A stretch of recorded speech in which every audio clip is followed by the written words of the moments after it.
3.11이 다가오고 있습니다. 5년 전이었죠. 제가 한 3시경인데 차를 몰고 좀 이렇게 외출을 했을 때입니다. 그랬는데 갑자기 그 나비에서 화면이 나오는데 지진 속보 방송이 나오는 걸 보고 참 얼마나 놀랐는지 모릅니다. 벌써 5년이라고 합니다. 참 세월이 빠르구나 하는 생각도 해봅니다. 사망한 자들, 행방불명된 자들이 한 달 전에 기록을 보니까 18,456명이라고 합니다. 거의 2만 명이나 되는 사람이 목숨을 잃은 것이죠. 건물이 파괴된 것, 반파를 넣어서 40만 호가 파괴되었고 최대 40만 명이 피난을 갔고 지금 현재도 18만 명이 피난 중에 있다고 합니다. 그리고 원자력 발전소의 그런 피해들을 생각하죠. 저희 교회도 동일본 지진 속에서 쓰나미의 피해를 입은 사람들을 위해서 또 많은 행사들이 있었고 또 위로하러 가셨던 것 잘 알고 있습니다. 그때 여러분들이 그 찬양했던 찬양, 오케스트라 찬양도 아직 인터넷에 살아있기에 제가 들은 기억도 있습니다. 저도 개인적으로 한 달이 안 돼서 제 아들을 데리고 그곳에 가서 봉사활동을 하며 그들을 조금이라도 마음에 품기 위해서 기도했던 적이 있습니다. 5년이 지났지만 이번 주간은 여러분들이 그곳에 있는 일본 사람들을 위해서 좀 더 기도할 수 있는 시간들을 가졌으면 좋겠다라고 하는 생각들을 합니다. 대지진은 일본 사회에 많은 영향을 주었습니다. 저희 조그만 바람은 방사능 피해에 대한 정확한 정보와 전력 수급에 큰 문제가 없다면 원자력 발전소의 가동을 중지하는 것이 좋지 않나 하는 생각도 해보는 것입니다. 3.11 이후 저희 교회도 많은 변화를 경험했습니다. 그 외부적인 어려움만 없었다고 한다면 하는 생각을 하시는 분들이 이 가운데 있을지 모르겠습니다. 살다 보면 예상치 못한 일들을 우리가 경험하게 됩니다. 어떤 공동체는 그 예상치 못했던 일 때문에 더 발전을 하며 어떤 공동체는 그 예상치 못했던 일 때문에 더 침체를 하는 경우가 있습니다.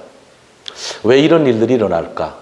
똑같은 어려움인데 어려움을 통해서 침체하는 사람들이 있고 어려움을 통해서 더 성장하는 사람들이 있다고 하는 겁니다.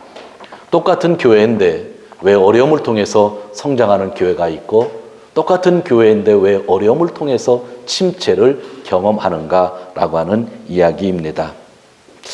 본질을 붙잡고 있었던 교회는 어려움이 축복이 되지만 본질 외의 것에 집중했던 교회는 어려움이 고통이 되고 상처로 남는 경우가 많이 있는 것 같습니다. 그래서 교회는 1000명이 모이건 500명이 모이건 100명이 모이건 30명이 모이건 본질에 집중할 수 있는 교회가 참된 교회라고 저는 그렇게 확신을 하고 있습니다. 이러한 큰일을 당할 때마다 우리 주위에 있었던 신앙의 선배들이 생각나기도 합니다. 특히 성경을 보면 히브리서 11장에는 수많은 신앙의 선배들이 나오고 있습니다. 우리 11장을 한번 잠깐 보도록 하겠습니다. 1절과 2절 말씀 11장입니다. 11장 1절과 2절 같이 읽도록 하겠습니다. 믿음은 바라는 것들의 실상이요 보지 못하는 것들의 증거니 선진들이 이로써 증거를 얻었느니라. 아멘. 이 본문은 믿음이 무엇인지, 믿음이 얼마나 중요한지를 우리에게 설명하고 있습니다. 그리고 4절부터는 믿음으로 산 사람들이 열거되고 있습니다. 제일 처음에 나오는 사람이 4절에 아벨입니다. 그 다음에 나오는 사람이 5절에 에녹이고요. 그 다음에 7절에는 노아라고 하는 사람이 나옵니다.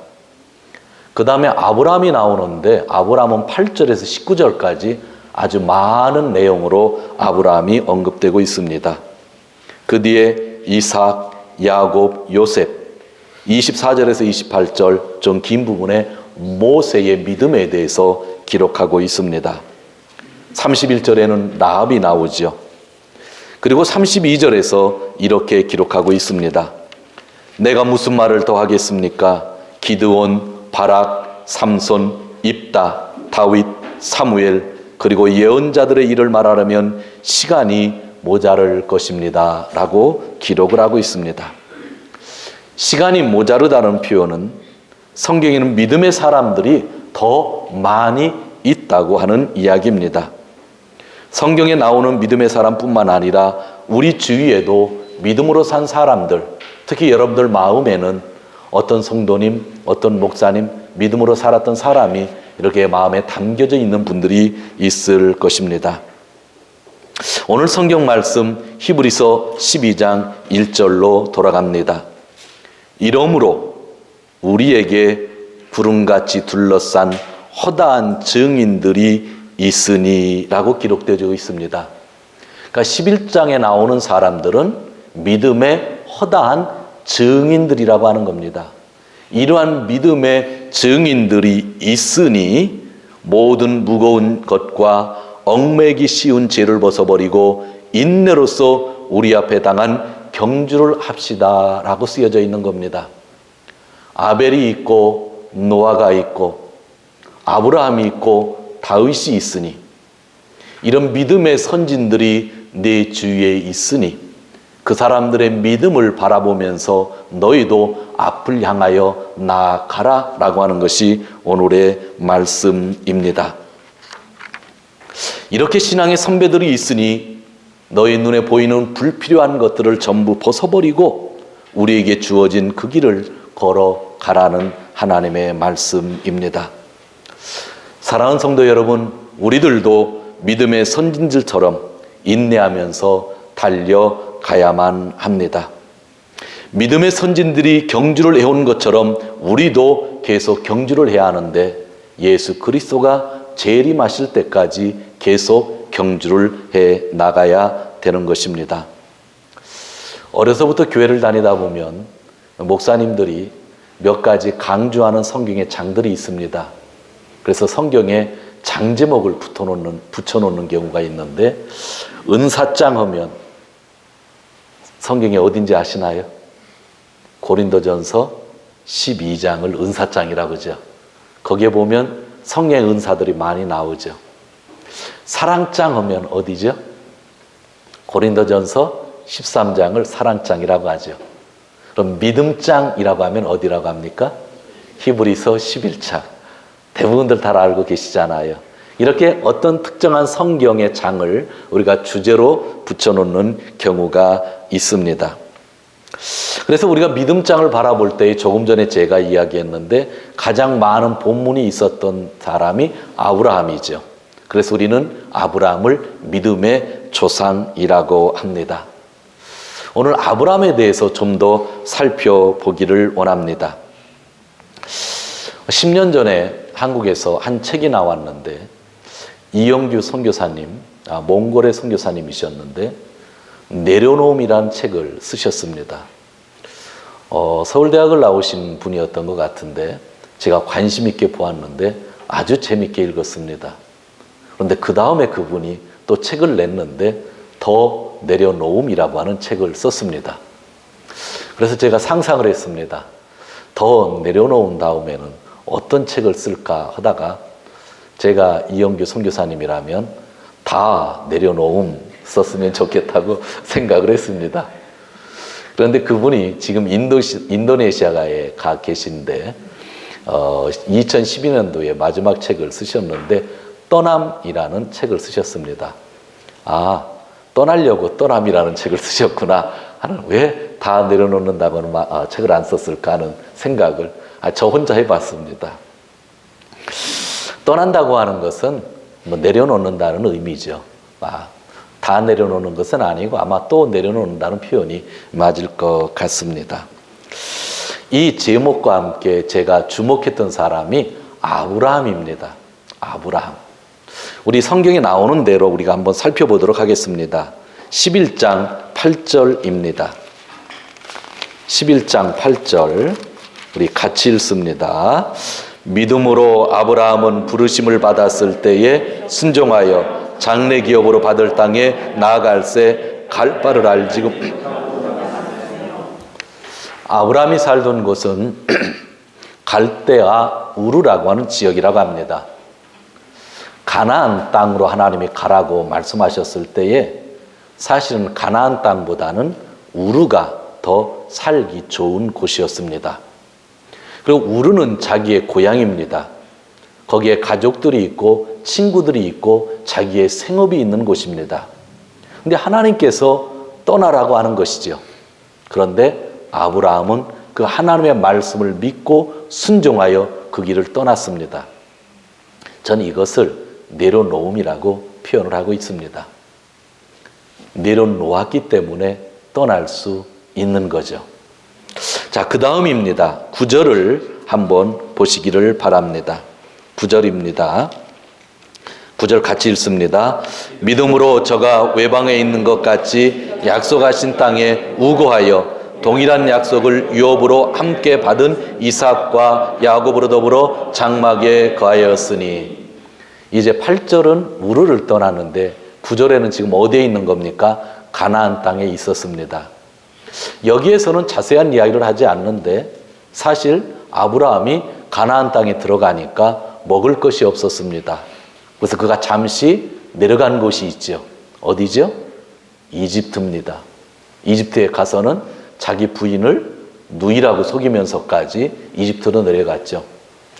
여러분, 하나님의 약속을 믿고 내가 그 길을 갔는데 가나안 땅을 들어갔는데 가나안 땅을 눈으로 보니 자기가 살던 우르보다 더 나쁜 겁니다.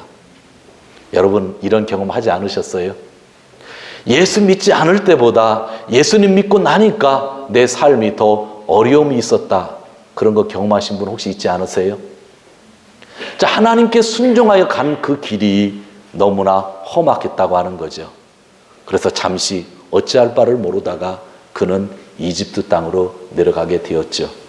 그런데 오늘 성경을 보니 그는 다시 돌아와서 가나안 땅에서 우거하면서 자식들을 낳으며 살았다 이야기합니다. 그것이 가능했던 것이 무엇일까요? 더 내려놓아야 가능한 겁니다. 우리가 삶을 살다 보면은요, 내려놓아야 될 때가 있지만 어느 때는요, 더 내려놓아야만 되는 그러한 시기가 있다고 하는 이야기입니다. 순종하며 나아갔는데 어려워진다. 쉬운 일이 아닙니다. 아주 힘든 일입니다. 그러나 거기서 끝나지 않았습니다. 내려놓고 더 내려놓은 믿음을 보시고 하나님은 이삭이라는 아들을 주셨습니다.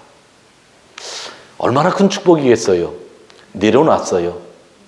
그럼 가서 더 내려놨어요. 그랬더니 하나님이 뭐를 주셨다고요? 축복을 주셨어요. 이삭이라고 하는 아들을 백세에 주셨습니다. 그런데 17절을 같이 보도록 합니다. 17절, 아브라함은 시험을 받을 때에 믿음으로 이삭을 드렸으니 저는 약속을 받은 자로 돼 그 독생자를 드렸느니라. 아멘. 이삭을 드림으로써 그는 지금 다 내려놓는 겁니다. 내려놨고요. 더 내려놨더니 하나님이 축복을 해주셨어요. 그런데 하나님이 이제는 뭐라고 하냐면 다 내려놓으라고 합니다. 믿음의 축복까지도 내려놓으라고 합니다. 이 말을 여러분들 잘 묵상하면 엄청난 뜻이라는 걸 알 겁니다. 내가 하나님을 잘 믿었어요. 순종했어요. 하나님의 축복이 나한테 왔는데 어느 날 하나님이 그 축복, 하나님이 주신 축복까지도 내려놓으라 할 때가 있다고 하는 거죠. 그것을 다 내려놓는다라고 하는 이야기입니다. 그러한 믿음이 19절에 나옵니다. 19절, 저가 하나님이 능히 죽은 자 가운데서 다시 살리실 줄로 생각한지라 비유컨대 죽은 자 가운데서 도로 받은 것이니라. 아멘. 사실은 아브라함은 하나님이 살려주실 것을 믿고 드렸다는 것입니다. 참 믿음은 이렇게 다 내려놓을 때의 믿음이, 다 내려놓을 때 죽음에서 부활이 온다고 우리에게 말씀하고 있습니다. 다 내려놓아야만 전능하신 하나님을 온전히 의지할 수 있다고 하는 거죠. 저도 내려놓기가 참 힘들습니다. 더 내려놓기도 힘들고요. 또 내려놓기도 힘들고요. 다 내려놓기가 왜 이렇게 힘든지 모르겠어요. 이것을 통과한 사람이 있다고 한다면 아브라함이 아니라 저희들이 믿음의 조상이 될 겁니다. 그런데도 하나님은 다 내려놓으라고 아브라함에게 말씀하셨고, 다 내려놓았던 믿음의 선진들이 너희 주위에 있으니 너희가 경주를 해야 된다고 그렇게 말씀하고 있습니다. 그런데요, 오늘 저는요, 아브라함의 믿음을 이야기하려고 이 설교를 하는 것은 아닙니다. 저는 이 히브리서를 읽으면서 큰 충격에 빠진 일이 있습니다. 우리가 11장을 믿음장이라고 정의를 해놨는데 이 정의 자체가 사실은 잘못된 겁니다. 앞으로 여러분들은 히브리서 11장을 믿음장이라는 주제로 사용하면 안 됩니다. 히브리서는 처음부터 끝까지가 한 편의 설교입니다. 그래서 히브리서는 한 번에 다 읽어야 되는 그러한 성경책입니다. 11장의 내용은 12장에 있는 내용을 설명하기 위한 것에 불과하다고 하는 것입니다. 먼저 11장 39절 충격적인 말을 우리가 같이 읽도록 하겠습니다. 39절, 이 사람들이 다 믿음으로 말미암아 증거를 받았으나 약속을 받지 못하였으니.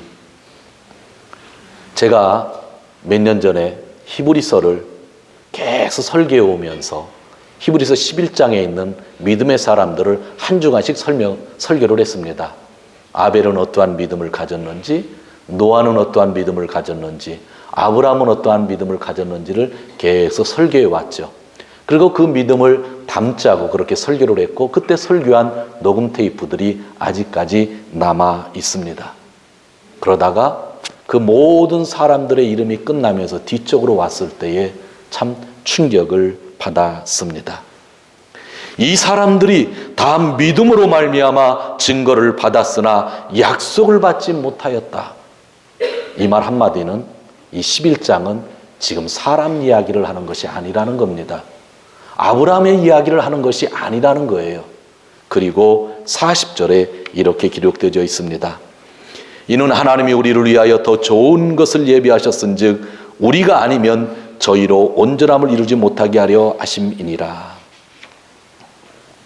무슨 얘기인가 하면 아브라함처럼 내려놓고 더 내려놓고 다 내려놓았어도 그들은 아직 약속을 받지 못했다.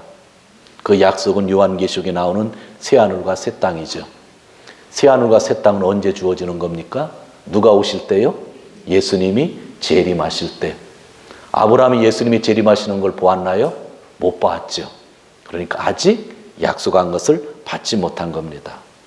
아브라함이라 할지라도 다윗이라고 할지라도 바울이라고 할지라도 예수님이 재림하면서 주어지는 새 하늘과 새 땅은 지금 우리와 함께 받게 된다고 하는 그러한 이야기입니다. 믿음의 선진들을 우리가 바라보지만 그들조차도 결코 우리보다 앞설 수가 없는 겁니다. 새 하늘과 새 땅만큼은 우리와 함께 아브라함도 다윗도 하나님으로부터 받게 된다고 하는 것이죠.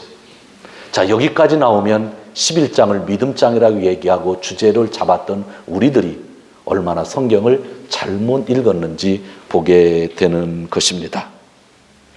하나님은 우리를 위해서 좋은 계획을 주셨습니다. 그 좋은 계획은 무엇일까요? 예수 그리스도를 통한 속죄와 구원, 그리고 새 하늘과 새 땅의 축복입니다.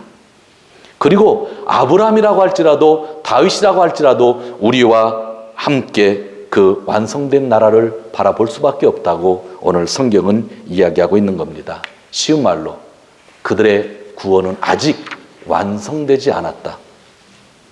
물론 믿음으로 그들이 하늘나라에 있다는 걸 저희가 믿고 있지만 하나님이 원하시는 새 하늘과 새 땅은 아직 주님이 재림하지 않았기 때문에 완성되지 않았다고 하는 것이 오늘 성경에 있는 말씀입니다. 사랑하는 성도 여러분, 오늘 말씀은 아주 중요합니다. 여기서 한 가지 진리를 깨닫게 되는데 이 진리가 복음이고 이것을 잃어버리면 여러분이 신앙생활을 잘못하는 겁니다. 정말 중요한 진리는 뭐냐면 예수님 없이는 그 어느 것도 완성되지 않는다는 겁니다. 내려놓고 더 내려놓고 다 내려놓아도 오늘 성경이 뭐라고 그래요? 완성되지 않았다고 하는 겁니다. 누구 없이는 완성될 수 없다고요? 예수님 없이는 완성되지 아니한다는 겁니다. 주님의 십자가 없이는, 주님의 재림 없이는 그 모든 것이 완성되지 않는 것입니다. 새하늘과 새 땅은 오직 예수 그리스도를 통하여 완성되어지는 것입니다. 그 마지막 시간에 완성되어지는 그날에 우리는 아벨과 아브라함과 모세와 다윗과 베드로와 바울과 함께 그것을 경험하는 것입니다. 그것이 오늘 성경에 있는 말씀입니다. 모든 것은 예수님 없이 이루어질 수가 없습니다. 예수님 없이는 우리는 아무것도 상상할 수 없으며 예수님 없이는 아무것도 의미가 없다고 하는 그러한 이야기입니다. 그러므로 믿음의 선진들 또한 인내의 경주를 한 사람들도 아직 구원이 완성되지 않은 상태 속에 있다는 것이죠. 그래서 그들을 바라보면서, 그들의 믿음을 바라보면서 나의 믿음을 가지고 계속 경주해야 된다고 하는 것입니다. 1절을 보시기 바랍니다. 12장 1절 같이 읽습니다. 이러므로 우리에게 구름같이 둘러싼 허다한 증인들이 있으니 모든 무거운 것과 얽매이기 쉬운 죄를 벗어버리고 인내로서 우리 앞에 당한 경주를 경주하며. 12장 맨 앞에 접속사가 나오죠. 뭐라고 그랬어요? 이러므로. 11장과 12장이 끊어진 게 아니라는 거죠. 이러므로. 아브라함도 다윗도 아직 약속을 다 받지 않았기 때문에 이러므로 우리는 계속 그들과 함께 달려가자는 겁니다. 우린 지금 아브라함과 함께 달려가고 있는 거고 다윗과 함께 달려가고 있다는 거예요. 자, 그러면 목표를 바라봐야 하잖아요. 누구를 바라봐야 되는가 하면 2절입니다. 2절, 믿음의 주요 또 온전케 하신 이인 예수를 바라보자.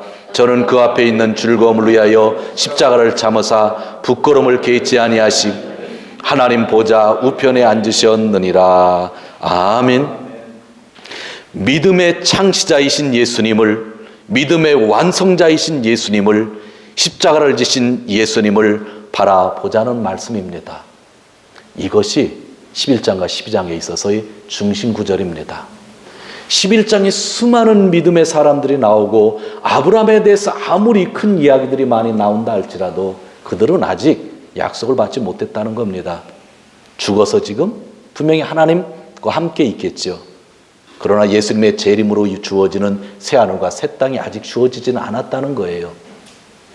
그러므로 우리는 그들과 함께 달려가야 되는데 누구를 바라봐야 된다는 겁니까? 예수 그리스도만 바라보고 달려가는 겁니다. 이것이 신앙의 본질입니다. 이것을 잃어버리면 교회가 전부 잃어버리는 것입니다. 성도 여러분, 우리의 구원에 있어서 예수님 외의 것이 보이는 것은 전부 우상입니다. 예수님이 구원의 창시자이시고 완성자이라는 말씀은 예수님만으로 충분하다는 말씀입니다. 일본말 성경에는 2절에 신코노 소시샤 마타 간세샤데 아루 예수 믿음에 나가라, 그렇게 분명히 번역해 놓고 있습니다. 예수님은 우리의 믿음의 창시자이고 완성자라고 이야기하고 있습니다. 바로 예수님만으로 충분하다고 하는 이야기입니다. C.S. 루이스라고 하는 유명한 작자가 있습니다. 스크루테이프의 편지에서 그런 악마 스크루테이프는 그리스도인들을 무너뜨리는 악랄한 전략을 가르치는데 그 악마의 전략이 더하기라고 그렇게 이야기했습니다. 플러스. 기독교와 새로운 심리학, 기독교와 새로운 질서, 기독교와 채식주의. 듣기는 좋잖아요. 기독교를 더 그렇게 영향 있게 얘기하면 좋잖아요.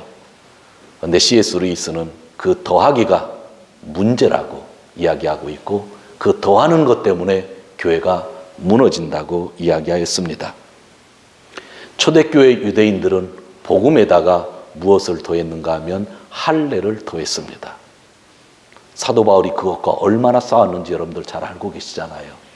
더하는 것. 그러나 원래 할례는 나쁜 것이 아닙니다. 원래 율법은 나쁜 것이 아니에요. 그런데 문제는 복음에다 더하는 것이 문제라는 거예요. 예수님에게 더하는 것이 문제라고 하는 거예요. 심리학이 나쁜 것이 아니에요. 채식주의가 나쁜 것이 아니에요. 그런데 문제는 예수님에다가 그것을 더해 놓기 때문에 문제라고 하는 그러한 이야기입니다. 여러분들 시중에 가서 한국 서점에 가면 만나볼 수 있는 책이 있습니다. 지저스 올이라는 책입니다. 이 책의 저자 툴리안 차비지는 요즘에는 또 목록이 달라졌다고 얘기합니다. 기독교와 스타일, 기독교와 긍정적인 태도, 기독교와 자기개발, 기독교와 환경보호주의, 기독교와 사회정의, 기독교와 성공, 기독교와 전통 등이라고 합니다. 전통이 나쁜 것이 아니고 성공이 나쁜 것이 아니고 자기 개발이 나쁜 것이 아니죠. 환경 보호하는 것이 나쁜 것이 아니죠. 그런데 문제는 예수님에다가 더하기를 했다는 것이 문제라는 겁니다. 오늘 성경은 이야기합니다. 예수님 한 분만으로 충분하다는 겁니다. 우리의 구원에 있어서, 우리의 삶에 있어서, 우리의 앞날에 있어서 예수님만으로 충분하다고 하는 것이 오늘 주어지는 말씀입니다. 어느 때는 이런 것들이 바람직해 보입니다. 그러나 툴리아는 이런 것들에 대해 경고합니다. 결국은 플러스를 하게 되다 보면 본질을 잃어버리게 된다. 기독교 채식주의 하다 보면 채식주의가 앞서가지 기독교를 잃어버리게 된다고 이야기하고 있는 것입니다. 정말 그렇습니다. 우리는 오직 예수님만을 바라보아야 하며 예수님만으로 충분하다는 것을 믿어야 합니다. 더하려는 노력을 절대로 해서는 아니 되는 것입니다. 하나님을 위한 예배가 얼마나 중요합니까? 오늘 우리가 그래서 예배를 드리고 있습니다. 하나님을 위하여, 하나님을 위한 예배를 위하여 예배당을 지어놓고 그 예배당이라는 건물을 섬기는 사람들이 얼마나 많은지 우리는 잘 알고 있습니다. 유럽교회가 멸망한 것이 그것 때문이고 한국교회가 지금 점점 쇠퇴하는 것이 그것 아닙니까? 예배당이 나쁜 것은 아니에요. 하나님을 위한 예배당이니까. 그러나 예배당을 만들어 놓고 예수님을 보지 않고 예배당 건물이 우상이 되어져 가는 것, 우리가 얼마나 많이 보고 있습니까? 교회 부흥을 시킨 대가를 요구하며 은퇴할 때 싸우는 목사님들이 얼마나 많은지 우리는 잘 알고 있습니다. 지난주 한국에 다녀왔는데 어느 선배 교수님한테 이야기를 듣는데 그런 이야기를 또 하는 거예요. 올해 은퇴하시는 아주 유명한 목사님이신데 선결교회 목사님이시라고 하는데 교회에서 20억인가 30억 달라고 하다가 잠시 중단되었다. 1, 2년 빨리 조기 은퇴하려고 하는 목사님이 지방에 계셨는데 조기 은퇴 않고 연령을 채우려고 한다. 왜냐하면 은퇴 후에 돈 주는 것의 액수가 당이랑 맞지 않아서라고 하는, 죄송하지만 싫어합니다. 교회 부흥을 시킨 대가를 돈으로 요구를 하는 거잖아요. 하나님이 이루신 일들을 인간이 돈으로 받아가겠다고 하는 이야기잖아요. 은퇴하고 해야 할 사역이 있으니 그래서 돈을 달라고 하죠. 죄송합니다. 저는 목사지만 담임 목사로서 제가 65세까지 일할지 70세까지 일할지 모릅니다. 목사라는 존칭은 죽을 때까지 가지게 될 겁니다. 그러나 목사는 은퇴하면 평신도로 돌아가는 겁니다. 담임 목사가 되는 게 아닙니다. 오늘날 우리 성도들도 그렇고 교육자들도 그렇고 우리 안에 지금 뭐가 없는 거예요? 예수님이 없는 거예요. 본질이 없는 거예요. 자꾸 플러스하며 살려고 하는 거예요. 우리 동경기독교에 지금 적은 인원이 있습니다. 저는 한국에 다녀오면서 그냥 마음이 편했습니다. 6개월 됐지만 이제 여기 사랑하는 우리 성도님들과 함께 뭔가 해볼 수 있겠다라고 하는 생각도 들었습니다. 교회가 100명 되고 200명 되고 하는 것이 중요한 것은 아니겠죠. 적은 인원이라고 여러분 슬퍼하십니까? 예수님은 12제자에 집중하셨습니다. 여긴 12명이 더 되잖아요. 교회 재정 때문에 걱정하십니까? 저는 여러분들이 각 가정에서 물질 때문에 걱정하지 않고 잘 사는 것 하나로 만족할 수 있습니다. 교회 재정은 또 하나님이 채워주시는 것이잖아요. 진짜 우리에게 있어서 가장 큰 문제는 무엇입니까? 우리 공동체 안에 예수님만으로 충분합니다라고 하는 믿음의 고백이 과연 우리에게 얼마나 있느냐라고 하는 것입니다. 절대로 사람이 보여서는 안 됩니다. 저도 언젠가는 여러분 눈앞에서 사라져가는 인간입니다. 제가 아무리 열심히 해도 여러분들 기억 속에 제가 남으면 안 되는 거죠. 아브라함조차도 남으면 안 되는 거죠. 오직 예수님만이 이 교회에 남아야 된다고 하는 그러한 이야기입니다. 성도 여러분, 왜 우리가 힘이 빠지는지 아세요? 혹시 힘 빠진 분 있지 않으세요? 절대로 힘을 빠지게 해서는 안 됩니다. 마지막으로 3절 말씀 읽도록 하겠습니다. 12장 3절. 너희가 피곤하여 낙심치 않기 위하여 죄인들이 이같이 자기에게 고약한 일을 참으신 자를 생각하라. 아멘. 주를 바라보지 않으면 힘이 빠진다는 거예요. 힘이 빠진 사람들이요, 누구를 생각하라고 합니까? 예수님을 생각하라고 하는 거죠. 저도 그렇고 여러분도 그렇고 아주 단순해요. 예수님을 생각하지 않고 예수님을 바라보지 않으면요, 힘 빠지게 돼 있습니다.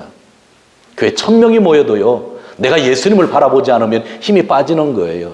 그러나 이 자리에 20명, 30명이 있어도 우리 모두가 예수님을 바라보면, 그분만을 생각하면 다시 힘이 난다고 하는 것이 오늘 성경에 있는 말씀입니다. 성도 여러분, 저도 부족해서 내려놓아야 될 것이 너무나 많이 있고 또 내려놓고 더 내려놓아야 될 것이 너무나 많이 있습니다. 그러나 다 내려놓았던 아브라함이 우리의 기준이 아니라고 하는 것, 그들도 우리와 함께 지금 경주를 하고 있는 사람들이고 그들을 바라보면서 같이 힘을 얻을 수 있지만 우리가 바라보는 분은 예수 그리스도 외에는 없다는 것, 예수님 한 분만으로 완벽하다고 하는 것, 그것이 오늘 우리에게 주시는 하나님의 말씀입니다. 사랑하는 동경 기독교의 성도 여러분, 주님의 이름으로 진짜 여러분을 사랑하며 축복하기를 원하는데 우리의 일생 다하는 날까지 얼마 남지 않은 이 인생 예수님만 바라보고 예수님 안에서 승리하며 사시는 귀한 성도님들 되시기를 주님의 이름으로 축원드립니다. 기도하겠습니다. 하나님 아버지 감사합니다. 너무나 당연한 이야기지만 너무나 당연한 이야기가 우리 주위에 없을 때가 얼마나 많았는지 모릅니다. 이 본질 잃어버리지 아니하고 예수님 한 분만으로 만족할 수 있는 저희 교회와 저희 가정과 이 안에 있는 모든 분들이 되게 하여 주시옵소서. 감사합니다. 예수님의 이름으로 기도하옵나이다. 아멘.